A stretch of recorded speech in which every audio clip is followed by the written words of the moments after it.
Hello friends, I'm Harish Demla from Accurate Fortune Astrology। दोस्तों, मिथुन लगन की सीरीज में थोड़ा आगे बढ़ते हैं और देखते हैं कि यदि मंगल देव सप्तम भाव में आ जाएं तो हमें किस तरह के फल मिलेंगे। देखिए दोस्तों, मिथुन लगन में मंगल एक मारक प्लैनेट है। मंगल के पास दो हाउसेज हैं। एक 6th हाउस है जहां मंगल की 8 नंबर राशि है यानी साधारण राशि है, और एक 11th हाउस है मंगल के पास जहां मंगल की मूल त्रिकोण राशि है। 11वें घर का मालिक और छठे घर का मालिक सप्तम भाव में आ गया। सप्तम भाव में गुरुदेव की राशि पड़ी हुई है, जुपिटर की राशि 9 नंबर यानी कि अग्नि राशि है, पड़ी हुई है। गुरु की राशि में मंगल का बैठना अच्छा ही माना जाता है, लेकिन यहां मंगल एक तो मारक प्लैनेट है और दूसरा छठे घर का लॉर्ड है। और 11वां घर भी कोई बहुत अमेजिंग घर नहीं है, छठे से छठा है। छठे घर का कुछ प्रभाव 11वें में भी है,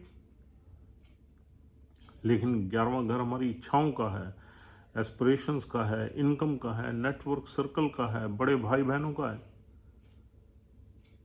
और हमारी जो इच्छाएं हैं, मटेरियलिस्टिक डिजायर्स हैं, उसका है। अब सप्तम भाव आपको पता ही है, ये भाव हमारी पत्नी का है या पति का है यानी स्पाउस का है, या बिजनेस का है, बिजनेस की सक्सेस का है, या हमारी मैरिटल रिलेशन की सक्सेस का है। छठे घर का स्वामी अगर सप्तम में आ जाए तो ये एक इंफीरियर प्लेसमेंट है। छठा घर किसका है? छठा घर डिस्प्यूट्स का है, डाइवोर्स का है, लिटिगेशन का है, बीमारी का है, डेट्स का है, सर्विस का है, ऑब्स्टेकल्स का है, डेली लाइफ का है, डिफिकल्टीज का है। छठे घर का मंगल होके अगर विवाह स्थान पे आ गया तो एक तो ये मांगलिक बना देगा नेटिव को, और दूसरा छठे घर का प्रभाव जरूर आएगा यहां पर। और फिर मंगल की जो अपनी करैक्टरिस्टिक्स हैं वो भी सप्तम भाव के लिए कोई बहुत ज़्यादा फिट नहीं करती। सप्तम भाव है हमारे रिलेशनशिप्स का, प्यार मोहब्बत का। मंगल वैसे तो रिलेशनशिप में बड़ा पैशनेट प्लैनेट है, फिजिकल रिलेशनशिप में, सेक्स में, सेंसुअलिटी में is a passionate amazing planet. लेकिन मंगल हमारा एग्रेशन है, गुस्सा है। मंगल हमें एक एंथ्यूज देता है, विल पावर देता है, फुल ऑफ एक्शन है, फुल ऑफ एनर्जी है। फिजिकल रिलेशनशिप में मंगल हो सकता है अच्छा परफॉर्म कर जाए, लेकिन अदरवाइज तो मंगल यहां पर एग्रेशन देगा, छठे घर का प्रभाव सारा आ जाएगा। यानी कि डिस्प्यूट्स बिल्कुल आ सकते हैं, एग्रेशन रहेगा, गुस्सा रहेगा, लड़ाई झगड़ा रहेगा, इंसान क्वारलसम होगा, वाइफ बीमार रहेगी, क्योंकि बीमारी के घर का स्वामी आ गया ना वाइफ के पास, वाइफ के घर में, तो वाइफ की तबीयत भी खराब रह सकती है। वाइफ में एग्रेशन ज़्यादा हो सकता है, वाइफ में एंथ्यूज ज़्यादा हो सकता है, इम्पल्सिव हो सकती है। अगर कोई बात करेगी तो उसके पीछे थॉट प्रोसेस ज़्यादा नहीं होगा, और अगर कोई इमोशनली हर्ट कर देगा वाइफ को तो एकदम बस्ट आउट हो जाएगी, तो रिलेशनशिप वॉलेटाइल हो जाएगी। लेकिन दोस्तों, अब एक ही चीज़ से हर इंसान को एक जैसे रिजल्ट्स नहीं मिलते। एक ही प्लैनेट की प्लेसमेंट में अगर आप 10 चार्ट्स देखोगे तो 10 चार्ट्स को बिल्कुल अलग अलग रिजल्ट्स मिलेंगे। उसके पीछे कारण है। आपको और थोड़ा डीपर जाना पड़ेगा। आपको ये देखना पड़ेगा कि जुपिटर किस चार्ट में कहाँ बैठा हुआ है। अगर आपके पास 8-10 चार्ट हैं कंपैरिजन के लिए, तो हर चार्ट में जुपिटर की प्लेसमेंट आपको देखनी पड़ेगी, because Jupiter is the owner of this house. और ओनर तो ओनर है। अगर ओनर इस घर का मंगल की एनर्जी को हैंडल कर लेगा, फिर तो कोई दिक्कत ही नहीं है। अब जुपिटर एग्जॉल्ट कर गया सेकंड हाउस में, या फोर्थ हाउस में बैठ गया, या ट्राइन हाउस में बैठ गया, रिलेशन कहीं भी बैठ गया जुपिटर, तो अच्छे ऑस्पिशियस हाउस में, तो इस हाउस की जो एनर्जीज हैं, जो कि ड्यू टू मार्स हैं, एनर्जीज क्या हैं? डिस्प्यूट्स, एग्रेशन, गुस्सा, लड़ाई झगड़ा, वो जुपिटर कंट्रोल कर लेगा। दूसरा, मंगल किस नक्षत्र में बैठा हुआ है, उस नक्षत्र का लॉर्ड भी देखना बहुत जरूरी है। यहां पर 3 नक्षत्र मिलते हैं। एक नक्षत्र है मूल नक्षत्र, जिसको मूला भी कह देते हैं इंग्लिश में, और दूसरा है पूर्वाषाढ़ा नक्षत्र, तीसरा है उत्तराषाढ़ा नक्षत्र। मूल नक्षत्र के 4 चरण हैं और पूर्वाषाढ़ा के भी 4 चरण हैं।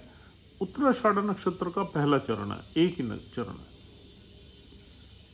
तो तीनों नक्षत्रों में या मंगल के अलग रिजल्ट्स होंगे, बल्कि उनके पद जो हैं उनमें भी अलग मिलेंगे। लेकिन पदों तक हम नहीं जाएंगे, हम सिर्फ नक्षत्रों तक ही जाएंगे। अब सबसे पहले हम नक्षत्रों पे तभी जंप करेंगे जब और चीजें भी देख लें, या अगर जनरली हम नक्षत्रों को ना देखें तो यह प्रभाव क्या रहेगा। अगर जुपिटर की प्लेसमेंट बढ़िया है, किसी केंद्र हाउस में है, त्रिकोण में है, नीच की नहीं है, छठे, 8वें, 12वें, तीसरे में नहीं है, तो यहाँ पर Jupiter will handle the malefic energy of Mars और शादी चल सकती है। अगर जुपिटर ही बिगड़ गया, जुपिटर ही छठे, 8वें, 12वें में आ गया, नीच का आ गया, तो यहाँ पर शादी में एक प्रॉब्लम और बढ़ जाएगी, क्योंकि मंगल तो खराब करेगा ही करेगा, जुपिटर भी सपोर्ट नहीं करेगा, हैंडल नहीं करेगा उस मैलेफिक एनर्जी को। और तीसरा, फिर नक्षत्र का लॉर्ड। नक्षत्र का लॉर्ड भी अगर कोई खराब बैठ गया, फिर तो मैरिज में डेफिनेटली प्रॉब्लम सीरियस हो जाएगी। दूसरी चीज देखते हैं हम, बीमारी इस घर से, 8वें घर से, तो यहां पर वाइफ की हेल्थ में कुछ न कुछ प्रॉब्लम्स भी रह सकती हैं। अब मंगल से बीमारियां मिलती हैं ब्लड रिलेटेड, हमारे ब्लड का कारक है मंगल। Aggression, irritation, hypertension, high BP, ये वाली बीमारियां मिलती हैं मंगल से, तो ये बीमारियों का आना भी संभव है। तीसरा, डेट्स मिलते हैं छठे घर से। अब छठे घर से डेट्स मिलते हैं, और यानी कि व्यापार इंसान अगर करता है, बिजनेस करता है, तो उसे डेट्स तो उठाने ही पड़ेंगे। डेट्स ट्रैप में तो रहेगा ही रहेगा इंसान। डेट्स लिए बगैर बिजनेस नहीं चल सकता, क्योंकि छठे घर का प्रभाव है। और कभी कभी मंगल अगर यहाँ एफ्लिक्ट हो जाए, केतु के साथ बैठ जाए, या राहु के साथ बैठ जाए, या शनि के साथ बैठ जाए, तो फिर ये लिटिगेशन की तरफ भी मैटर चला जाएगा, यानी कि कोर्ट केस, कोर्ट के चक्कर कटवाएगा ये मंगल, क्योंकि लिटिगेशन का हाउस है छठा घर। गुरु भी अगर वेल प्लेस ना हुआ और यहाँ पर और एक एफ्लिक्शन आ गई, तो डेफिनेटली ये police case, FIR, court case, इसके भी चांसेस बनवा देता है। दूसरी चीज ये है कि 11वें घर का मालिक है मंगल। यहां बैठा हुआ मंगल, देखिए मंगल एक एक्शन का कारक है। 11वें घर का मालिक अगर 7वें घर में आ जाए, तो बिजनेस या ऑक्यूपेशन में आप पैसा कमाते हैं। चाहे आपकी रोजमर्रा जिंदगी में, डेली लाइफ में प्रॉब्लम्स पूरी रहती हैं, उसमें कई तरह के झगड़े रहते हैं, कई तरह की भाग दौड़, आर्ग्यूमेंट्स, मेहनत, मुशक्क़त, लोन्स, डेट्स, ये मारा मारी पूरी रहेगी। लेकिन पैसा आप कमाएंगे, क्योंकि 11वें घर को भी संभालना है मंगल ने, 11वें घर का मालिक है। और यहाँ पर मैरिज होने के बाद इंसान की इनकम में नॉर्मली बढ़ोतरी हो जाती है। मैरिज के बाद यह अलग बात है कि मैरिज में दूसरी प्रॉब्लम्स हों, रिलेशनशिप की प्रॉब्लम्स हों, लेकिन as far as income is concerned तो यहाँ पर मैरिज के बाद पूरी हो जाती है। आपका जो नेटवर्क सर्कल रहता है उसमें बहुत अमेजिंग रिजल्ट्स कभी कभी नहीं मिलते। हालांकि नेटवर्क सर्कल आपको बिजनेस में सपोर्ट कर सकता है, लेकिन फिर भी कुछ ना कुछ आर्ग्यूमेंट्स, डिस्प्यूट्स वगैरह आपके नेटवर्क सर्कल में कुछ लोगों से बने रहते हैं। यहाँ बैठा हुआ मंगल 10वें घर को देखता है, जहाँ गुरुदेव की 12 नंबर राशि है। 10वें घर को देखता है तो आपका सोशल स्टेटस, यहाँ पर प्रोफेशनल सोशल स्टेटस अच्छा रहेगा, प्रोफेशनल, और बड़े लोगों से आपकी जानकारियाँ होंगी। और आप कहीं ना कहीं 10वें घर को जब मंगल देखेगा तो उसको चौथी दृष्टि से 10वें घर को देखेगा तो नेचुरली उसको ब्लेस करेगा। और 10वें घर से कैरियर में भी आपके ग्रोथ ये मंगल दे सकता है। और मंगल की जो लगन पे दृष्टि पड़ेगी तो आपकी पर्सनालिटी में एक एग्रेशन और इरिटेशन आने की संभावना रहेगी, क्योंकि ये जेमिनी लगन है जो कि मंगल का एनिमी प्लैनेट का लगन है ये। तो यहाँ पर कुछ एग्रेशन, कुछ इरिटेशन, कुछ हेल्थ में भी कुछ ना कुछ यहाँ पर आपको ये खराबी देगा। और सेकंड हाउस पे जब मंगल की दृष्टि पड़ेगी तो पैसे की सेविंग्स वगैरह में प्रॉब्लम रहेगी। फैमिली में कुछ डिस्प्यूट्स भी रहेंगे आपकी मैरिज के बाद, और उसमें हो सकता है आपकी वाइफ का रोल या फैमिली का रोल ज़्यादा हो, क्योंकि देखिए जब मंगल वहाँ देखेगा तो दोनों तरफ से प्रॉब्लम आएगी, फैमिली की तरफ से भी आएगी और स्पाउस की तरफ से भी आएगी, चाहे वो हस्बैंड है या वाइफ है। और अब देखते हैं यहाँ पर आपकी जो इच्छाएं हैं वो ये मंगल पूरी कर सकता है या नहीं कर सकता। मटेरियलिस्टिक डिजायर्स, उसमें आपने जुपिटर की प्लेसमेंट देखनी है। अगर जुपिटर कहीं वेल प्लेस्ड है तो यहाँ पर आप वेल्थ जनरेट करेंगे, डेफिनेटली करेंगे। और despite all obstacles, all difficulties, आप वेल्थ जनरेट ज़रूर करेंगे अगर जुपिटर वेल प्लेस्ड है तो। सिमिलरली अगर जुपिटर बहुत अच्छा बैठा हुआ है तो आपकी मैरिड लाइफ भी चलेगी। लेकिन देखिए मैरिड लाइफ को बिगड़ने में कम से कम 3 फैक्टर्स चाहिए, तभी मैरिड लाइफ को हम बता सकते हैं कि ये बिगड़ेगी। अब 3 फैक्टर में एक फैक्टर तो विजिबल है कि मंगल छठे घर से आगे बैठ गया। 2 फैक्टर और चाहिए, उसमें आप नक्षत्र के लॉर्ड की प्लेसमेंट देखिए, जुपिटर की प्लेसमेंट देख सकते हैं, या मंगल में जो एफ्लिक्शन है उसको देख सकते हैं। यानी कि मंगल के साथ कोई एनिमी प्लैनेट तो नहीं बैठा, या उसकी दृष्टि तो नहीं है। दृष्टि का प्रभाव थोड़ा कम रहेगा बिगाड़ने में, साथ में बैठ जाए तो ज़्यादा रहेगा। और दूसरी चीज़, नवमांश में भी आपने नज़र डालनी है।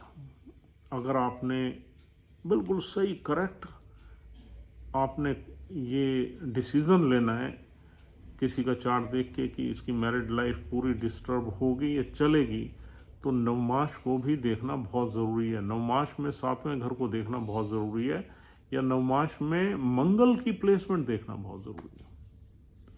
तो अगर नवमांश में भी अगर 7वां घर खराब है तो फिर यहाँ पर 2 शादियों का योग बनेगा। अदरवाइज यहाँ पर मैरिज चलेगी। अगर सिंगल एफ्लिक्शन के साथ मंगल बैठा हुआ है लेकिन दूसरे प्लैनेट्स ने संभाला हुआ है इस घर को, तो चीज़ें चलती हैं। डिस्पाइट कि कुछ झगड़े हमारे रहते हैं, कुछ आर्ग्यूमेंट्स रहती हैं, फाउल लैंग्वेज रहती है, लेकिन चलती है ये। लेकिन ये मांगलिक दोष है, और इस तरह के व्यक्ति को मांगलिक लड़की से ही शादी करना ठीक रहता है। और दोस्तों अब देखते हैं यह नक्षत्र। अगर मूल नक्षत्र में या मंगल देव बैठे हुए हैं तो सबसे खराब है। मूल नक्षत्र केतु का नक्षत्र है और मूल नक्षत्र की जो देवी है वो अलक्ष्मी है, गॉडेस ऑफ डिस्ट्रक्शन। अगर मंगल देव मूल नक्षत्र में है और केतु की प्लेसमेंट छठे, आठवें, 12वें में हो गई तो इस शादी में प्रॉब्लम जरूर आएगी, क्योंकि ये नक्षत्र खराब नक्षत्र है, एक्सीडेंट्स का नक्षत्र है। कुछ ना कुछ एक्सीडेंटली मैरिज में प्रॉब्लम आ जाती है। और अगर केतु की प्लेसमेंट बहुत अच्छी है, किसी ट्राइन हाउस में है, केंद्र में है, तो वो एक अलग बात है कि केतु अपनी दशा में कैसे रिजल्ट्स देगा, लेकिन इस मैरिज को बचा लेगा। अगर केतु भी अच्छा है और गुरु भी अच्छा है तो मैरिज बच जाएगी। लेकिन मूल नक्षत्र इज द मोस्ट रिस्की नक्षत्र इन विच मार्स इज प्लेस्ड।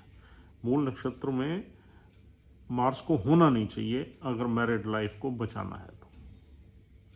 दूसरा नक्षत्र मिलता है यहां पर पूर्वाषाढ़ा नक्षत्र। पूर्वाषाढ़ा नक्षत्र शुक्रदेव का है। शुक्र इस कुंडली में, इस चार्ट में योग कारक प्लैनेट है और शुक्र वैसे मैरिज का कारक भी है। तो शुक्र के नक्षत्र में अगर यहां पर मंगल बैठ जाए तो इस मैरिज के चलने के ज़्यादा चांसेस रहते हैं और बिजनेस में भी सक्सेस के ज़्यादा चांसेस रहते हैं अगर शुक्रदेव की प्लेसमेंट कहीं चार्ट में अच्छी हो जाए तो। शुक्रदेव पूर्वाषाढ़ा नक्षत्र जो है उसकी जो डिटी है वो लक्ष्मी है।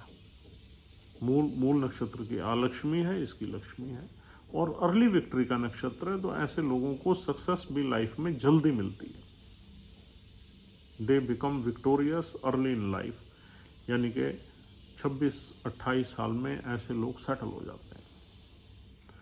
और तीसरा नक्षत्र है उत्तराषाढ़ा नक्षत्र।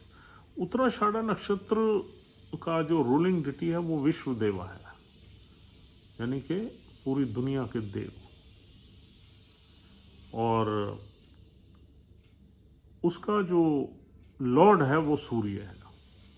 लेटर विक्ट्री का नक्षत्र है। थोड़ा स्ट्रगल के बाद आदमी को सेटल करता है। लेकिन उत्तराषाढ़ा नक्षत्र में अगर यहाँ मंगल बैठ जाए तो मंगल कंफर्टेबल है, क्योंकि सूर्य का नक्षत्र है, मित्र नक्षत्र है। गुरु जो इस हाउस का लॉर्ड है वो भी मित्र है और नक्षत्र उत्तराषाढ़ा नक्षत्र का लॉर्ड सूर्य भी मित्र है। तो दोनों मित्र प्लैनेट हो गए। सूर्य की प्लेसमेंट अच्छी हो जाए और गुरु की अच्छी हो जाए तो मैरिज चलेगी, बिजनेस भी चलेगा। लेकिन यहाँ मैरिटल लाइफ में मंगल की अपनी कुछ कैरेक्टरिस्टिक्स थोड़ी सी हर्डल्स पैदा करती हैं, ऑब्स्टेकल्स पैदा करती हैं, अड़चने पैदा करती हैं।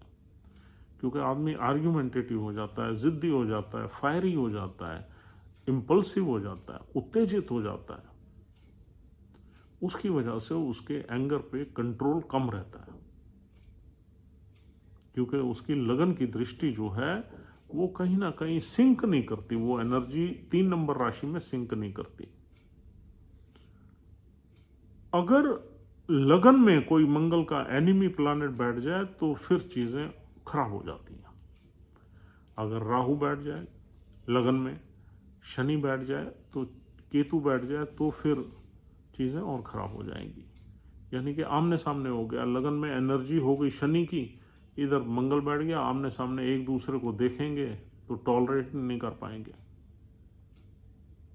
ये तो हम लेमैन लैंग्वेज में कह देते हैं, लेकिन वो एनर्जी रिटेलिएट करती हैं। टॉलरेट ना करने का मतलब कोई they are planets, they have certain energies. ये नहीं कोई आदमी है वो।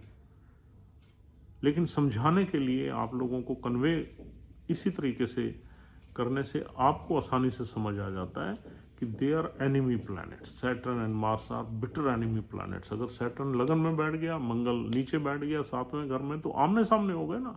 आमने सामने की लड़ाई आदमी को डेली लाइफ में कुछ ना कुछ ट्रबल देती है। तो इसलिए लगन में कोई ऐसा प्लैनेट नहीं होना चाहिए जो मंगल का एनिमी हो। और मंगल के बिटर एनिमी प्लैनेट्स यही है, शनि, केतु, राहु और बुध। लेकिन बुध अगर लगन में बैठ जाए तो प्रॉब्लम इतनी ज्यादा नहीं आएगी जितनी शनि और राहु से आएगी। केतु का भी थर्ड रैंक है और फोर्थ रैंक जो है वो बुध का है।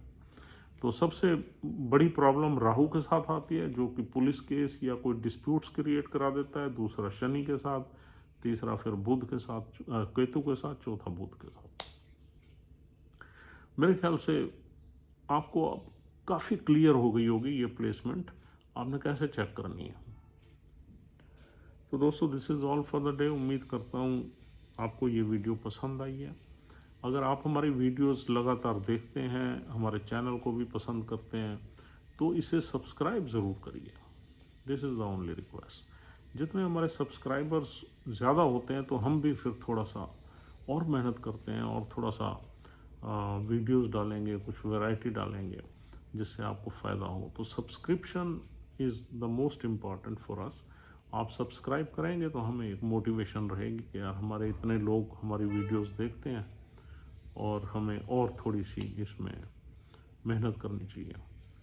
तो अगर आप अभी तक हमारे सब्सक्राइबर नहीं हैं तो इसे immediately subscribe. This is 1 second job, इसमें कुछ है नहीं, कोई पैसे तो लग नहीं रहे, ना कोई नुकसान हो रहा है आप लोगों का। आपने सब्सक्रिप्शन का बटन दबाना है और वीडियोस आपके पास पहुंच जाया करेंगे। Thank you very much once again. Take care of yourself and your family. We'll see you soon with some other part of discussion. And goodbye. Have a good time.